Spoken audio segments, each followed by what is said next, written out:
cast my mind to Calvary, where Jesus bled and died for me.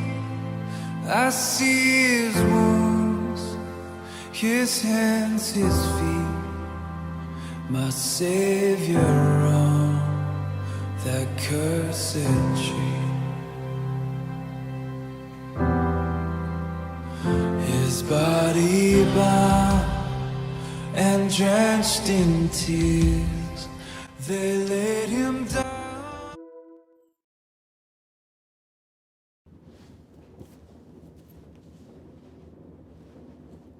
Shalom saudara, saya percaya kita dalam keadaan baik dan luar biasa. Pada Voice of Pentecost kali ini, kita akan membahas mengenai apakah orang yang sudah meninggal dapat menjumpai kita? Saudara pernah tidak mimpi didatangin orang terdekat yang sudah meninggal, lalu kita bingung, apakah orang yang mendatangi kita ini adalah betul orang terdekat kita atau bukan? Bagaimana kita dapat menjelaskan peristiwa unik namun nyata seperti ini? Mari kita lihat 3 anggapan yang berkembang di masyarakat Kristen secara luas dan apa kata Alkitab mengenai hal tersebut. Pertama, fenomena yang terjadi sama seperti halnya Tuhan Yesus menjumpai murid-murid sebelum ia terangkat ke sorga. Ada tradisi yang berkembang di masyarakat bahwa orang yang telah meninggal masih dapat menjumpai orang yang masih hidup dalam kurun waktu 40 hari setelah kematiannya. Ditambah lagi dengan mengutip ayat sekenanya di luar konteks dan menyambungkan dengan peristiwa Tuhan Yesus menjumpai murid-muridnya selama 40 hari. Yang memegang kepercayaan ini pastinya tidak sadar bahwa Yesus bukanlah orang mati yang mengunjungi murid-muridnya, melainkan ia telah bangkit dari kematian dan hidup, seperti ada tertulis di Markus 9 ayat 9-10. Jadi, anggapan bahwa orang meninggal dapat menjumpai kita sebagaimana Tuhan Yesus adalah sebuah pemahaman yang keliru dan tidak sesuai dengan kebenaran Alkitab. Kedua, fenomena yang terjadi sama seperti saat Musa dan Elia menjumpai Tuhan Yesus di Bukit Transfigurasi. Sebagian orang mungkin beranggapan bahwa peristiwa ini dapat menjadi sebuah pijakan untuk menyatakan bahwa orang yang telah meninggal, yaitu Musa, menjumpai Tuhan Yesus dan bercakap-cakap dengan Yesus. Dalam konteks ini pun tidak tepat jika dijadikan landasan kepercayaan orang yang sudah meninggal masih dapat menjumpai manusia yang hidup. Sebab pada waktu itu Tuhan Yesus berubah rupa atau dalam bahasa Yunani disebut sebagai metamorfo. Sehingga baik Tuhan Yesus, Musa maupun Elia bersama-sama berada dalam dimensi yang berbeda dengan manusia pada umumnya. Dalam hal ini adalah Petrus, Yakobus, dan Yohanes yang menyertai Yesus pada saat itu. Ketiga, fenomena yang terjadi sama seperti ketika Saul berjumpa dengan Roh Samuel. Terdapat 2 penafsiran yang berkembang terkait dengan fenomena ini. Ada penafsiran yang mengatakan roh yang muncul itu bukanlah Roh Samuel, dan penafsiran lainnya mengatakan itu benar Roh Samuel, tetapi atas izin Tuhan untuk memberikan pelajaran dan peringatan kepada Saul. Nah, terlepas apakah kita berada dalam golongan yang meyakini itu adalah Roh Samuel ataupun bukan, Alkitab jelas menyatakan bahwa pemanggilan arwah, bertanya pada arwah yang dilakukan oleh Saul adalah pelanggaran terhadap firman Tuhan dan merupakan dosa. Karena itulah Saul mati. Tuhan Yesus seringkali menggunakan perumpamaan dalam mengajar agar lebih mudah dipahami. Dalam Lukas 16 ayat 19-30, Tuhan Yesus menyampaikan perumpamaan tentang orang kaya dan Lazarus.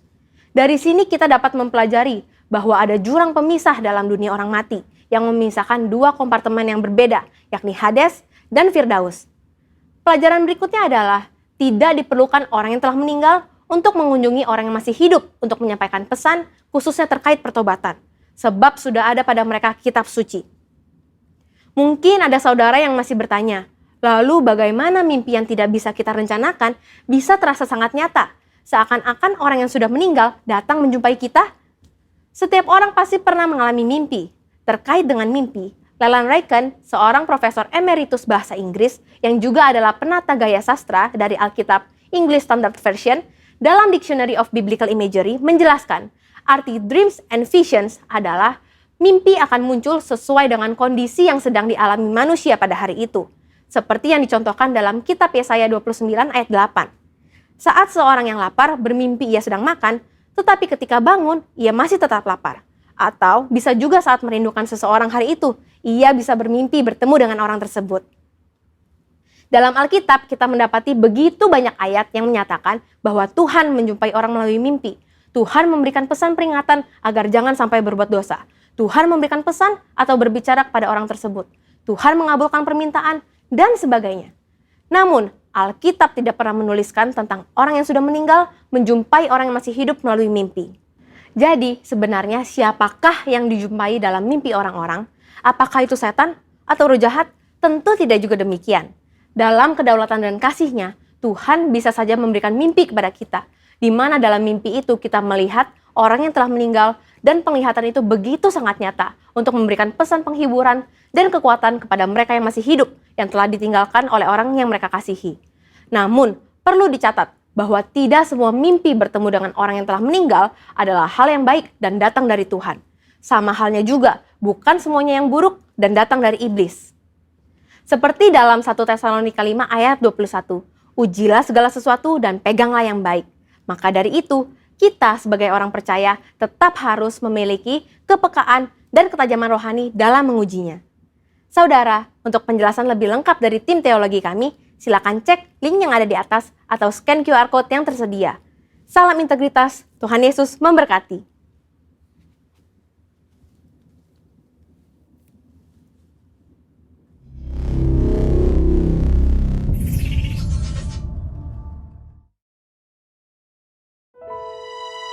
Terima kasih Tuhan untuk kebaikan-Mu dalam hidup kami.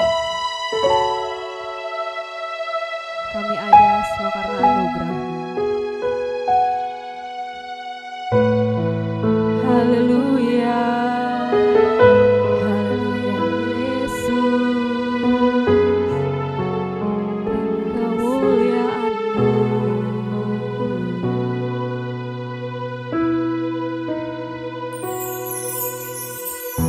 Yesus, kemuliaan-Mu, pulihkan hatiku. Yesus, kemuliaan-Mu, berkati hidupku. Segala pujian syukur bagi-Mu, Kau hadir dalam hidupku. Kini ku datang sujud di hadapan-Mu, memuji-Mu, menyembah-Mu. Yesus, ku menyembah-Mu.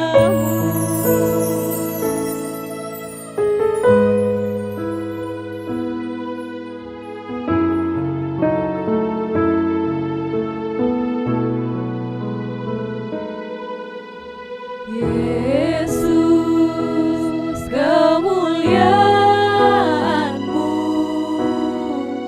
pulihkan hatiku.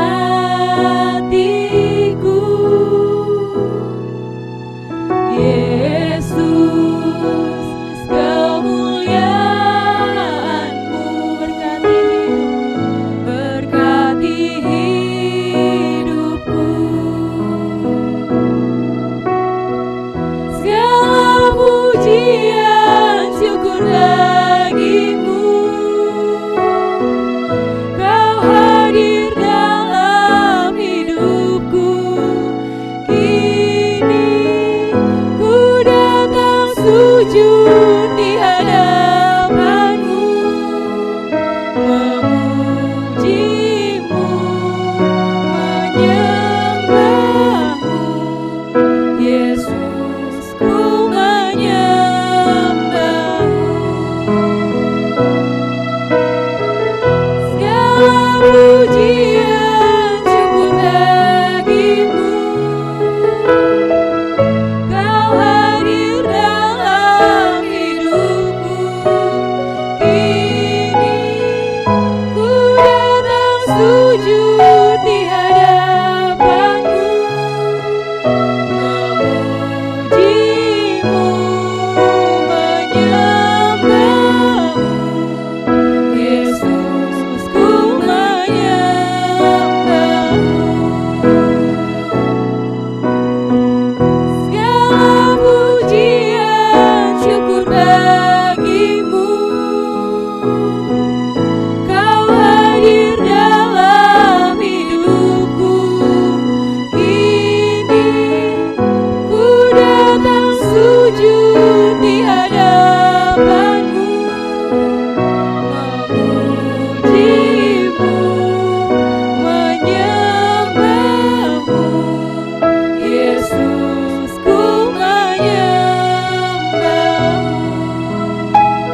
Yesus Tuhan adalah Raja.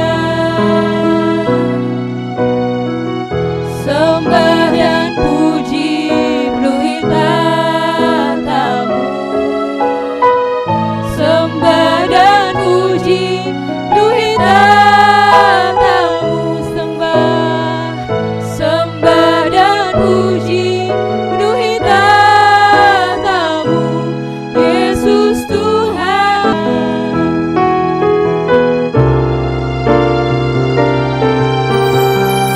Sembah dan puji penuhi tahta-Mu. Sembah dan puji penuhi tahta-Mu. Sembah dan puji penuhi tahta-Mu. Yesus Tuhan adalah Raja. Sembah dan puji penuhi tahta-Mu. Mari sembah. Sembah dan puji penuhi tahta-Mu. Sembah dan puji penuhi tahta-Mu.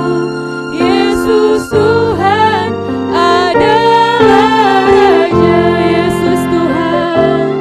Yesus Tuhan adalah Raja.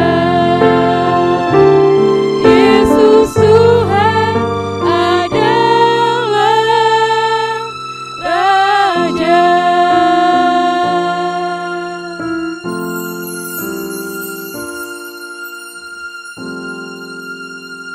Shalom saudara yang dikasihi Tuhan, senang sekali saya bisa melayani Anda pada hari ini. Dan hari ini saya akan menyampaikan firman dengan judul Karakter Penentu Keberhasilan. Mari kita akan baca firman Tuhan dari 2 Samuel 23 ayat 20 sampai 22. Demikian bunyinya. Selanjutnya Benaya bin Yoyada, anak seorang yang gagah perkasa, yang besar jasanya, yang berasal dari Kabzeel. Ia menewaskan kedua pahlawan besar dari Moab. Juga ia turun ke dalam lubang dan membunuh seekor singa pada suatu hari bersalju. Pula ia membunuh seorang Mesir, seorang yang tinggi perawakannya. Di tangan orang Mesir itu ada tombak, tetapi ia mendatanginya dengan tongkat, merampas tombak itu dari tangan orang Mesir itu, lalu membunuh orang itu dengan tombaknya sendiri. Itulah yang diperbuat Benaya bin Yoyada. Ia mendapat nama di antara ke-30 pahlawan itu. Di antara ke-30 orang itu ia paling dihormati. Tetapi ia tidak dapat menyamai Tribira. Dan Daud mengangkat dia mengepalai pengawalnya. Saudara sekalian, kita sedang hidup pada masa yang penuh dengan tantangan. Pandemi COVID-19 masih merebak ke seluruh dunia dan ini menimbulkan berbagai macam kesulitan. Kesulitan di bidang kesehatan, banyak orang sakit bahkan mati. Kesulitan dalam keluarga karena banyak stay at home, justru terjadi kekerasan dalam rumah tangga, terjadi pertengkaran antara suami, istri dan anak. Padahal mestinya bersama-sama dalam keluarga kan harus disyukuri. Lagi pula kita melihat kesulitan dalam bidang ekonomi. Hari-hari ini ada begitu banyak orang yang diberhentikan dari pekerjaan. Bisnis pun menurun dan banyak orang menjadi cemas karena tidak tahu kapan pandemi ini akan berakhir. Sedangkan himpitan dari berbagai bidang itu makin lama makin terasa. Saudara sekalian, tetapi kita harus menjadi orang yang teguh, perkasa dan memenangkan seluruh pertandingan ini. Dan saya percaya kunci untuk menuju kemenangan itu adalah karakter yang baik. John Maxwell, seorang penulis buku tentang leadership, berkata, karisma akan membuat kita naik ke atas. Tetapi karakterlah yang membuat kita akan tetap ada di atas. Nah, pada hari ini saya ingin mengajak kita belajar dari seorang tokoh yang dicatat di dalam Alkitab. Namanya adalah Benaya bin Yoyada. Saudara, ada 3 pahlawan utama Daud. Ishibaal, Eleazar, dan Sama. Saya sudah pernah mengkhotbahkannya dalam judul Karakter Seorang Pemenang. Saudara bisa search di YouTube. Tetapi hari ini saya akan menyampaikan satu tokoh prajurit panglima yang luar biasa, seorang petarung tangguh yang kemudian Tuhan angkat hidupnya makin berdampak karena karakternya yang luar biasa. Dia adalah Benaya. Benaya atau dalam bahasa Inggris ditulis Benaya itu artinya God build. Tuhan yang membangun. Nah, Benaya ini adalah seorang prajurit Israel yang berasal dari Kasbeel, salah satu kota suku Yehuda yang paling ujung dekat batas tanah Edom di tanah Negeb. Ayahnya bernama Yoyada dan ternyata Yoyada adalah imam kepala di Israel, sebuah jabatan tinggi yang sangat dihormati. Nah, tentu pada masa kecil Benaya dilatih untuk menjadi imam karena biasanya anak imam akan menjadi imam. Tetapi ada satu keunikan di sini. Ternyata Benaya itu akhirnya menjadi prajurit. Nah, di sini saya melihat bahwa dia adalah imam tapi juga prajurit. Dia seorang pelayan Tuhan tapi dia juga seorang pelayan raja. Mengasihi Tuhan, mengasihi sesama, terutama pemimpinnya. Dan saya memperhatikan profesi apapun, baik itu rohaniwan ataupun bisnismen atau apa saja, kita bisa lakukan asal itu membawa kemuliaan bagi nama Tuhan dan menjadi berkat bagi orang-orang yang ada di sekitar kita. Nah, lagi pula kita harus ingat, kita ini memang imamnya Allah. 1 Petrus 2 ayat 9 berkata, tetapi kamulah bangsa yang terpilih, imamat yang rajani. Saudara, bahkan dalam 2 Timotius 2 ayat 3 dikatakan, ikutlah menderita sebagai seorang prajurit yang baik dari Kristus Yesus. Berarti keunikan Benaya sebagai imam sekaligus prajurit ada dalam hidup kita, anak Tuhan, orang percaya. Karena kita imamnya Tuhan tapi juga prajurit Kristus yang baik. Kita harus jadi Kopassus, komando pasukan Yesus. Haleluya. Nah, saudara, saya ingin mengajak saudara melihat beberapa prestasi Benaya di masa pemerintahan Raja Daud. Yang pertama, dia mengalahkan 2 pahlawan besar, 2 pahlawan hebat dari Moab. Yang kedua, dia membunuh singa dalam lubang pada waktu hari bersalju. Luar biasa. Yang ketiga, dia menghadapi orang Mesir yang tinggi besar bagi raksasa. Dengan tombaknya, Benaya hanya datang membawa tongkat. Tetapi ketika pergulatan itu terjadi, Benaya bisa merampas lembing dari tangan orang Mesir ini yang tinggi besar. Dan kemudian dengan tombak itu, orang Mesir itu dibunuhnya.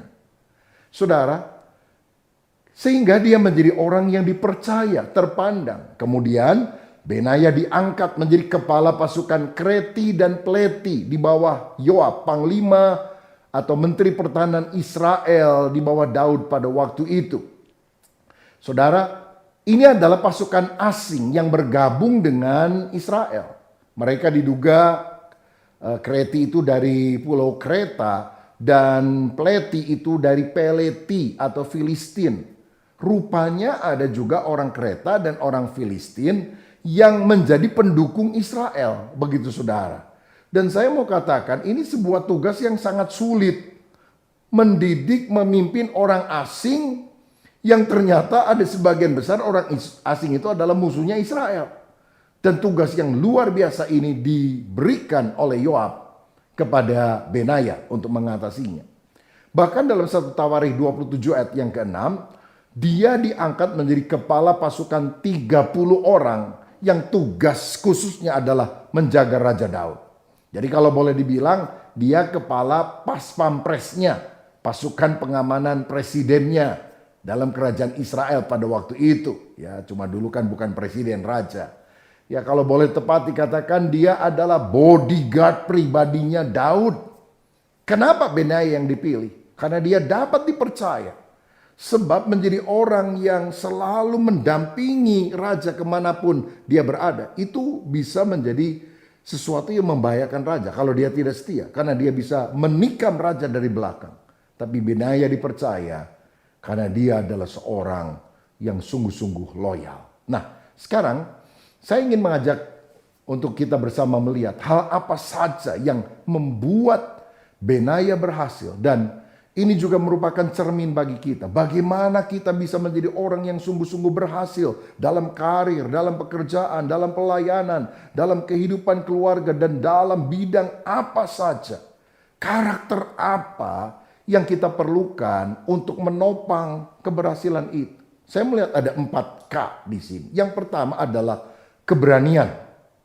Ayat 20 berkata bahwa dia turun ke dalam lubang dan membunuh seekor singa pada suatu hari bersalju. Saudara, kalau boleh saya katakan, dia ketemu musuh buruk di tempat yang buruk, dalam kondisi atau hari buruk, tapi dia menang.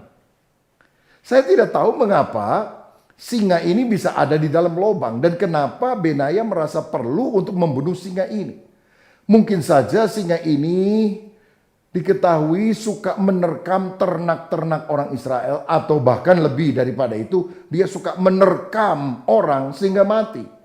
Sehingga ketika satu kali singa ini entah kenapa ada di dalam lubang, atau mungkin sudah bergulat dulu dengan Benaya dan kemudian singa itu masuk ke dalam lubang tersebut, Benaya melompat ke dalam lubang itu dan kemudian membunuh singa ini.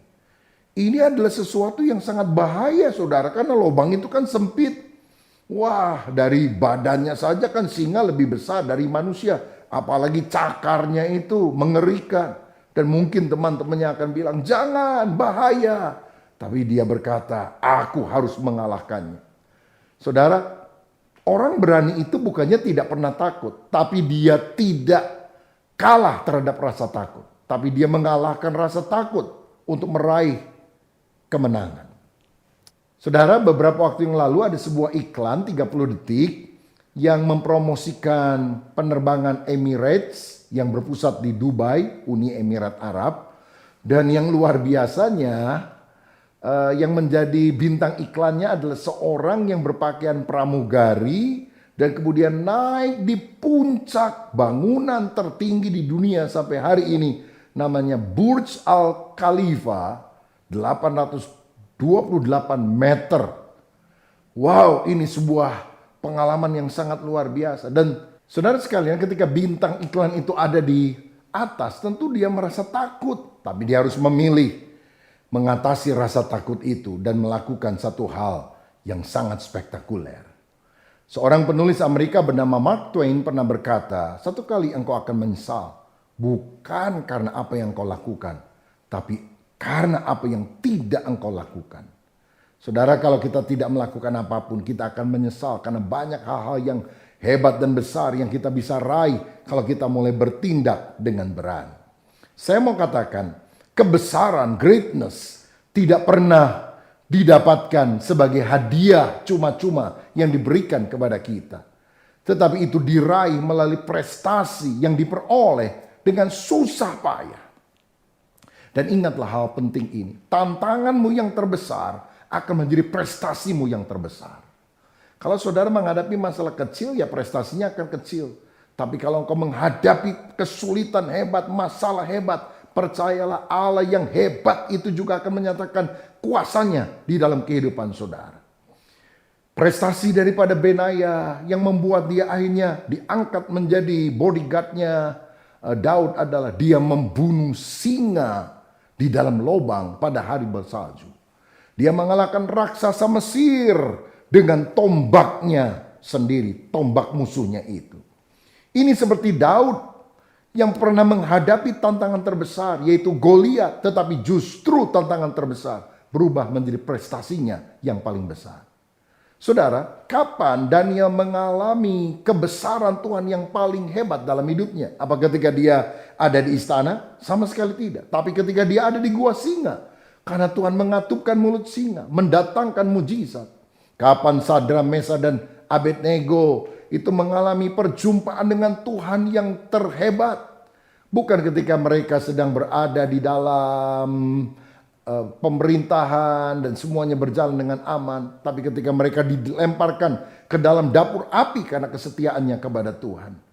Saudara, kalau engkau ingin mengalami mujizat yang besar, hadapi tantangan yang besar dalam hidup ini dengan keberanian yang berasal dari Tuhan, bahwa Tuhan tidak pernah meninggalkan kita.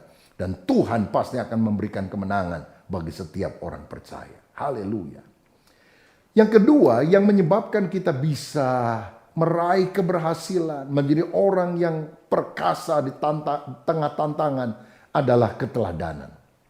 Benaya adalah orang yang memiliki seseorang yang dia teladani, jadi panutan, jadi idola, orang yang memotivasi dia untuk bisa meraih hal yang terbaik seperti mentornya itu, yaitu Daud.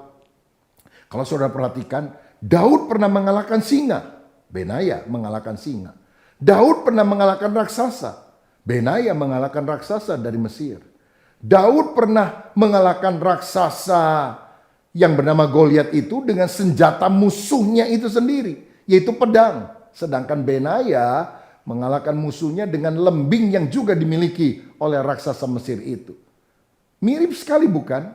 Saya percaya ini terjadi karena memang Benaya mengidolakan Daud dan dia ingin meraih perkara besar seperti idolanya tersebut, seperti orang yang dia teladan.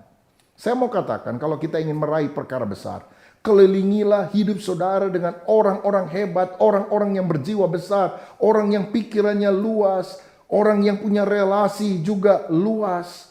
Karena kalau saudara dikelilingi oleh orang-orang yang kerdil, negatif, engkau akan jadi orang seperti itu. Saudara, Benaya adalah seorang pengawal, sehingga dia bareng terus dengan Daud. Dan Daud itu adalah seorang yang memang diurapi Tuhan luar biasa, mengubah banyak kehidupan.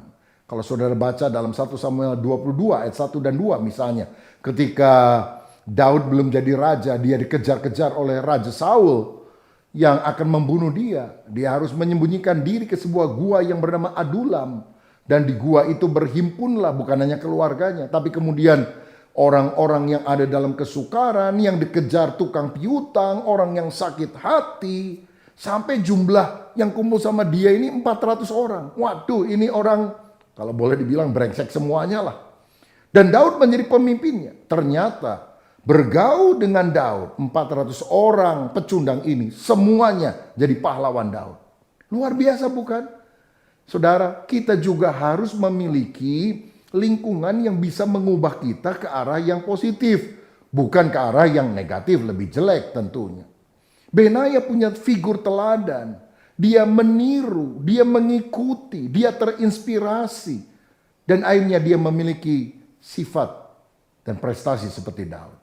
Kalau boleh saya bandingkan, ini bagikan Timotius yang mengikuti ayah rohaninya, yaitu Paulus. Paulus pernah berkata, ikutilah teladanku sama seperti aku juga telah mengikut teladan Kristus. Dan dalam 1 Timotius 4 ayat 12, Paulus berkata kepada Timotius, jangan seorang pun menganggap engkau rendah karena engkau muda. Jadilah teladan bagi orang-orang percaya dalam perkataanmu, dalam tingkah lakumu, dalam kasihmu, dalam kesetiaanmu, dan dalam kesucianmu. Saudara, saya dorong supaya engkau bergabung dalam lingkungan yang positif. Bergabunglah di dalam komunitas sel, di mana saudara punya pemimpin rohani atau kakak rohani atau mentor yang bisa membimbing kita, dan teman-teman juga di dalam sharing dan berbagi kehidupan. Mereka menginspirasi kita supaya kita menjadi orang yang lebih mencintai Tuhan. Alkitab berkata dalam 1 Korintus 15 ayat 33, janganlah kamu sesat pergaulan yang buruk merusakkan kebiasaan yang baik. Ya, kalau kita bergaul sama yang buruk nanti ketularan jadi buruk. Tapi kalau kita bergaul dengan orang-orang yang baik, yang pikirannya terbuka, yang hatinya besar, mudah-mudahan kita bisa menjadi serupa seperti itu. Mungkin saudara bilang, kalau gitu apa saya harus punya pergaulan yang eksklusif? Apa saya ini harus pilih-pilih teman? Kan kita nggak boleh pilih-pilih teman. Saudara, saya mau jelaskan begini. Kalau misalnya kita tinggal di sebuah rumah, lalu kemudian ada tamu, lalu pembantu bilang, Nyonya, di luar ada orang mau ketemu. Siapa? Tukang koran mau nagih. Oh, suruh tunggu di halaman, nanti saya bayar aja nih. Begitu. Tapi sejam kemudian pembantunya bilang lagi, Nyonya, ada Pak RT datang. Ada apa? Minta sumbangan buat 17 Agustusan katanya. Oh ya udah, duduk di ruangan tamu, nanti saya kasih deh gitu. Ketemu Pak RT-nya. Tetapi beberapa waktu kemudian pembantu ngomong lagi, "Nyonya, ada tamu." "Siapa?"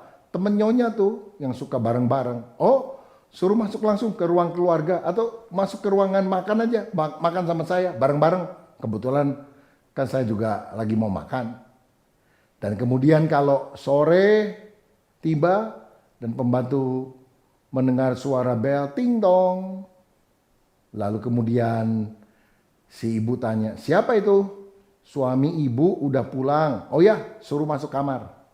Kan begitu saudara, ada perbedaannya. Repotnya kalau kita nggak tahu siapa yang harus di halaman, siapa yang harus di ruangan tamu, siapa yang harus di ruang keluarga atau di kamar tidur. Misalnya, "Nyonya, ada Pak RT, suruh masuk kamar tidur." Wah, celaka saudara sekalian.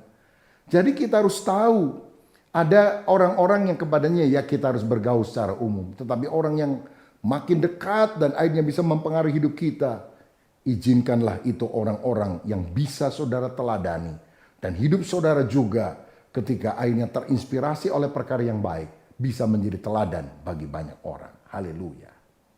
Karakter ketiga yang menopang keberhasilan adalah kesalehan. Saudara, saya melihat Benaya ini adalah keturunan orang benar. Karena apa? Ayahnya Yoyada adalah imam kepala di Israel. Berarti dia adalah orang yang takut akan Tuhan. Dia adalah orang yang suka memimpin ibadah seluruh bangsa itu kepada Tuhan. Dia orang yang benar. Dia orang yang takut akan Tuhan. Sehingga Allah mengurapi dia dan juga keturunan yang berikutnya. Saya juga membaca bahwa di dalam Alkitab tidak ada skandal yang pernah dicatat tentang Benaya. Berarti dia juga adalah orang yang saleh. Kesalehan itu berkaitan dengan perilaku seseorang yang taat dalam menjalani imannya. Seperti misalnya Nabi Nuh dikenal sebagai orang yang saleh, tak bercacat celah ketika lingkungannya kawin mengawinkan, pesta pora, mabuk, moralitas begitu rendah. Nuh dan istrinya, 3 orang anaknya, 3 orang menantunya berjalan di dalam kebenaran.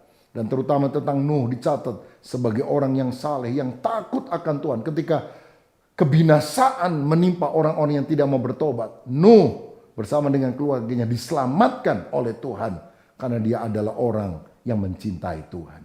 Saudara, betapa pentingnya kita menjadi orang yang hidup di dalam kebenaran, hidup saleh. Dalam Amsal 20 ayat 7 firman juga berkata, "Orang benar yang bersih kelakuannya, berbahagialah keturunannya."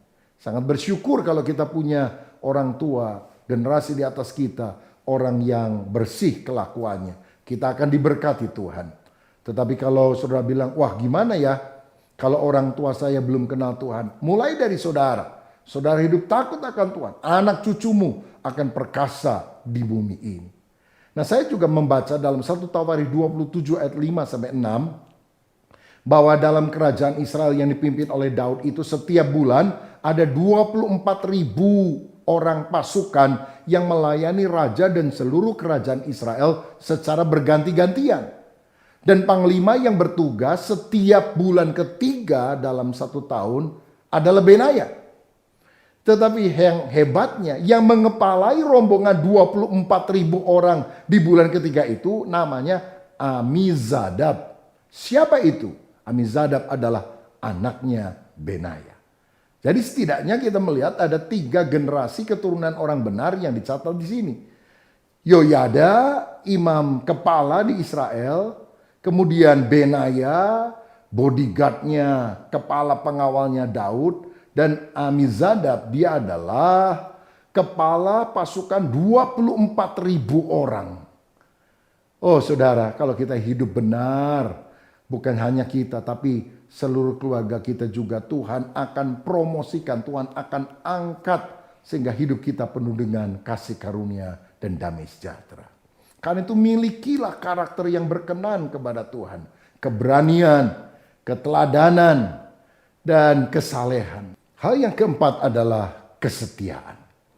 Benaya dikenal sebagai orang yang loyal, artinya setia, punya integritas, luarnya dan dalamnya sama. Apa yang dipikirkan, yang dirasakan, yang diucapkan, itu juga yang dilakukan. Sehingga dia bisa menjadi orang yang sangat dapat diandalkan, sangat dipercaya, bahkan raja pun percaya kepada Benaya. Akhirnya saudara, Benaya bukan hanya menjadi kepala bodyguardnya Daud. Di kemudian hari dia diangkat menjadi panglima atau menteri pertahanan dari anaknya Daud yang menjadi raja, yaitu Salomo. Dan saya yakin karena ini adalah anjuran daripada Daud bapaknya.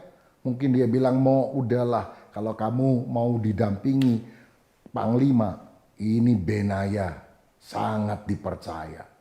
Saudara, dan Salomo menerima anjuran tersebut karena dia juga tentu tahu siapa yang selalu mendampingi ayahnya.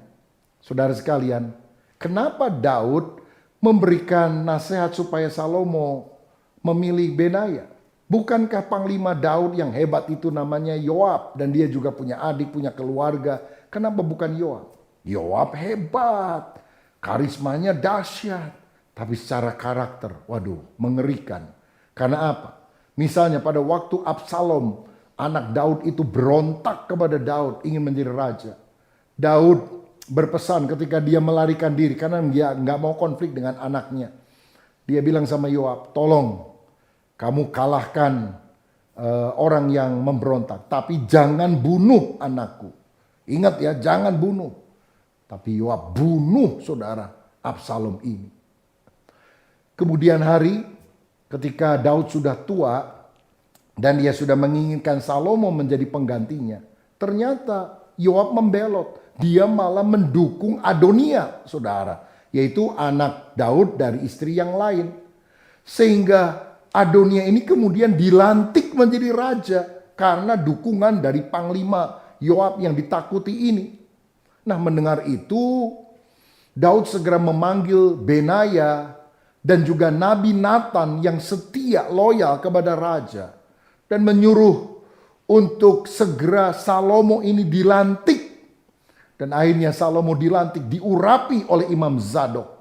Dan pada waktu mereka mendengar Salomo sudah ditunjuk oleh Raja Daud dan menjadi penerusnya, wah, ketakutanlah dan bubar semua itu para pengikut daripada Adonia.